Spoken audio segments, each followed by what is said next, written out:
আজকে আমরা আলোচনা করব অনবায়নযোগ্য শক্তির সুবিধা কিভাবে পাওয়া যায়।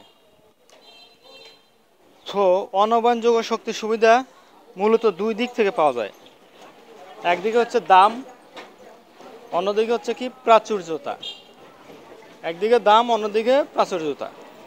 তো বেশিরভাগ যন্ত্রপাতি বা যানবাহন যেগুলো অনবায়নযোগ্য শক্তির সাহায্যে চলে, এদের নবায়নযোগ্য শক্তির সাহায্যে চালাতে অনেক বেশি খরচ লাগে।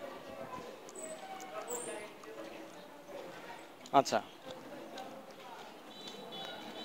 যেমন সাধারণ গ্যাস বা তেলে কম খরচে এসব যানবাহন বা যন্ত্রপাতি চলে। অপরপক্ষে নবায়নযোগ্য শক্তির উৎস যেমন রিচার্জেবল ব্যাটারি, সৌরশক্তি দ্বারা কোনো যানবাহন চালানো কষ্টসাধ্য ও ব্যয়বহুল। তো বর্তমানে আমাদের দেশে রিচার্জ করা যায় এমন ব্যাটারির সাহায্যে বিভিন্ন যানবাহন চলছে, যা বেশ ব্যয়বহুল ও শক্তির সংকট তৈরি করে। অপরপক্ষে অনবায়নযোগ্য জ্বালানি সস্তা, এদের অল্প পরিমাণ থেকে বেশি শক্তি পাওয়া যায়। যেমন অল্প ইউরেনিয়াম থেকে অনেক শক্তি পাওয়া যায়। তো বন্ধুরা, এই ভিডিওটা আজকের মতো এখানে শেষ করছি। আর সবাইকে রিকোয়েস্ট করব, যারা আমার চ্যানেলকে এখনও সাবস্ক্রাইব করো না, প্লিজ সাবস্ক্রাইব মাই চ্যানেল। আল্লাহ হাফেজ। আসসালাম।